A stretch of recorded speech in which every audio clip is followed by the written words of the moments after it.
Welcome to another sewing project, Creative Minds. If you're new here, you're welcome. My name is Marvel and I share pattern drafting, sewing tutorials and everything fashion related that make fashion easy and fun to learn. And if you're an old subscriber, thank you so much for coming back to my channel and thank you for supporting my channel.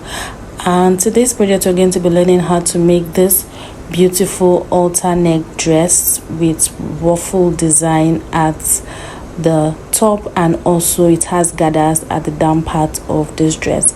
If this look like what you're interested in learning, then do well to stick with me. Let's get right into it.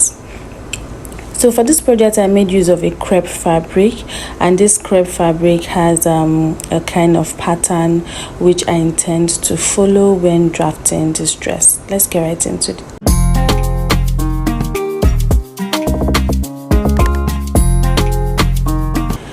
So in order for us not to make this video so long, I'm going to be making use of a pattern that I've already drafted before.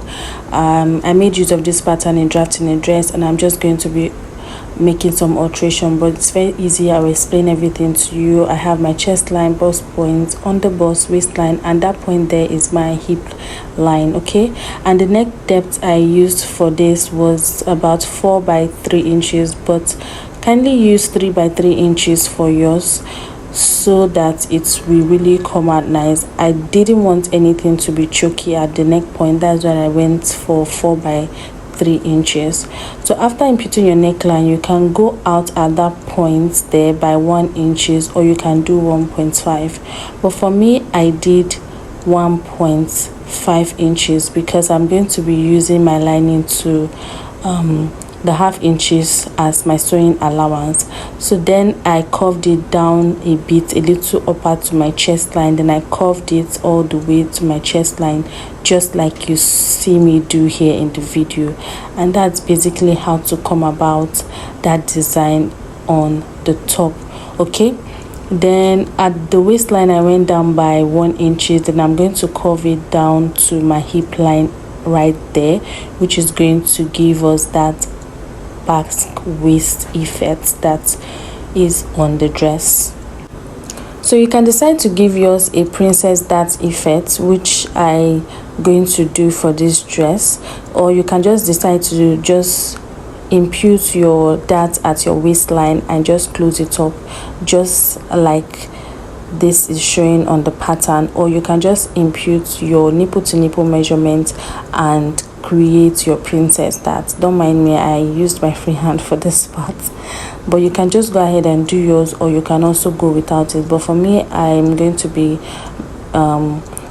making it like a princess dart dress just for the front part. I'm also going to be using this pattern to cut out the back piece. I'm only just going to be imputing my zipper allowance at the back. So voila, this is what it looks like by the time I open it. You can see my neck part is a bit wide because I made use of 4 inches by 3 inches, but please make use of 3 inches by 3 inches.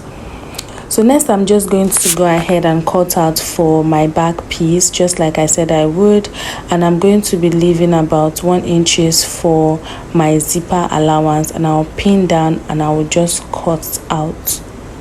So after pinning down, I'm going to just take out a little bit of, I did 0.5 inches there at my waistline. I just curved it out so that when I'm cutting, I'll cut it in a curvy way, just to help us to take out any gaping that might appear at the back of this dress. So while cutting, if you observe, I did not include any stitching allowance at the armhole part. I only included at the sides, that is 1.5 inches at the side, half inches at the neckline as well.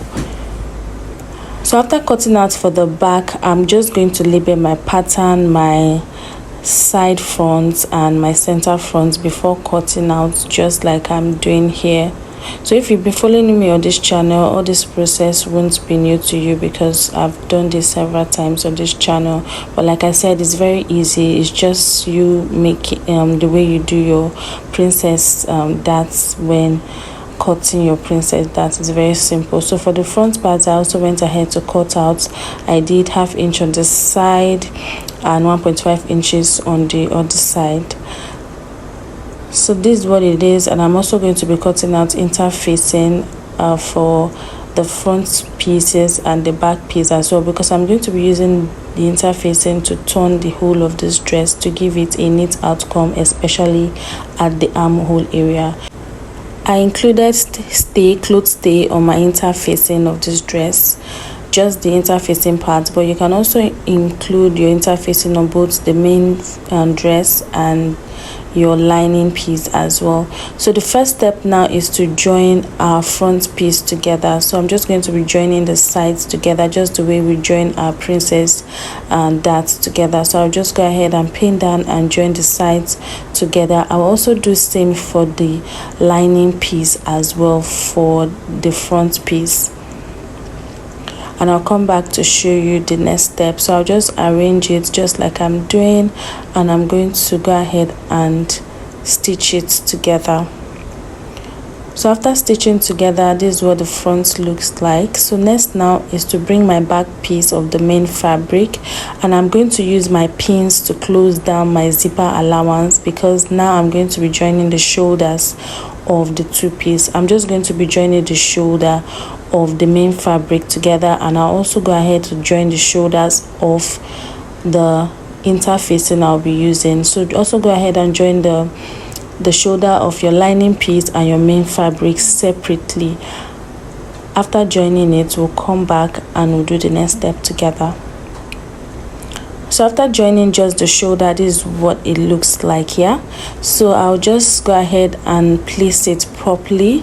I will place it like I'm doing here, and I'm going to bring my interfacing that I'll be using for this dress, and I'll place it on top just like I'm doing here. You can see that I only stitch the shoulder, so I'm going to stitch the neckline round.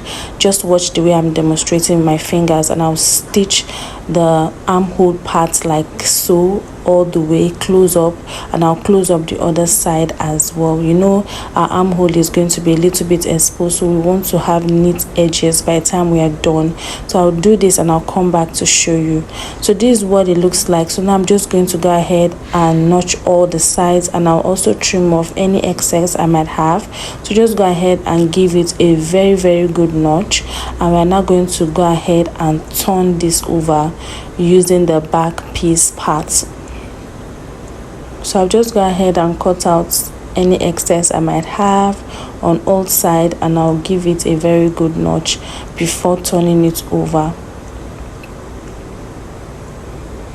So after notching all sides, so this is what it looks like. So now I'm going to use the back side to turn it out just the way I'm doing. So just do it. You know that our shoulder is very tiny. This is why I said you can decide to do 1.5 inches, but I did 1.5 inches, and I used the 1/2 inches to join the my lining piece to the main fabric. So I had about 1 inches there. So this is what it looks like. You can see how neat it's looking. By the time we give it a good press, now everything is going to come out really beautiful. You can see how neat it's looking. So that's yours should even look neater. So I'll turn the other side over as well.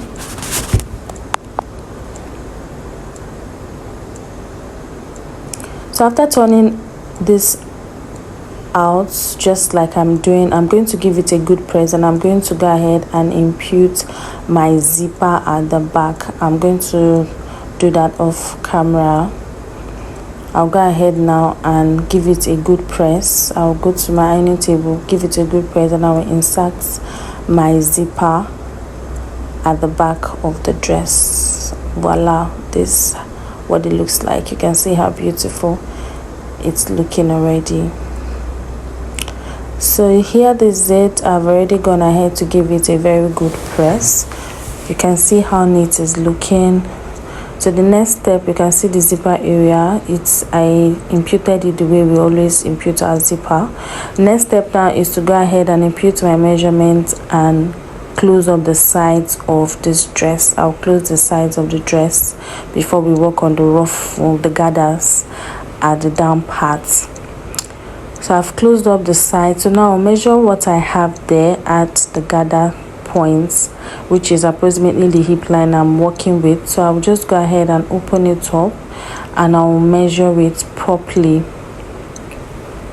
I'll measure it round just the way I'm doing, and whatever I have there, I think I had about 49, maybe 48 inches. So whatever I have there is what I'm going to gather my down part to. So the length that I use for this gather is about, I think, 21 inches. So if you want your dress short, you can go for 15 or 16 inches. Yeah, so what I have on this gather, I had about 51 inches on fold. Then I had another extra fabric. This is basically what was left of the fabric. So I had about another 20 inches on fold, the same length, 21. So I'll join them together and I'll go ahead and gather it. So you can also go ahead and pleat it. It's also going to give you a very good result, or you can go ahead and gather it. So I'll gather it to the inches, that's the 50 inches at the hip line I'm working with. So after gathering it, this is what it looks like. I've gone ahead to gather it, and now is to just go ahead and close up my gather at the other side. Then I'll go ahead and insert it to my dress. So just insert it neatly. When you get to that sharp edge, that is the V side, you curve your machine a bit to be able to give it that V shape. So voila, this is what it looks like by the time I was done. You can see how beautiful our dress is already. So the length of my dress is about 40 to 41 inches. So you can do yours shorter, depends on what you want. So now we are going to be working on our ruffle at the bust point. So I'm going to just mark my bust point. So what I did is to mark my bust point, and I'm just going to give it a curve. So the thing is going to be like a C shape at the top of the bust area. So just go ahead and mark it so that you will understand, which I did with my pencil. So the wideness of my ruffle is 4 inches, but I will advise you do about 6 inches. Okay, so my ruffle, I imputed stayed to one side and I didn't at the other side. So the length of my ruffle is about, I'm going to measure it and I'm going to let you know. So I had first 60 inches and I had another 33 inches. So that's the length of my ruffle. So I'll go ahead and close the edge neatly like this. Yeah, then I'll go ahead and pleat it at the C shape that I marked on my dress. So I'll just go ahead and pleat it neatly. So pleat it neatly so that it's going to come out really beautifully. So after pleating mine, this is what it looks like. You can see how beautiful it came out. Make sure that yours is in a C shape to give it that curvy look at the bust area. So guys, that's basically it for this tutorial. I hope you learned something. If you have any question, please drop it in the comment section, and also let me know if this tutorial was really helpful to you. Thank you so much for watching, and thank you for sticking with me to the end, and I'll be seeing you in my next tutorial video. Bye.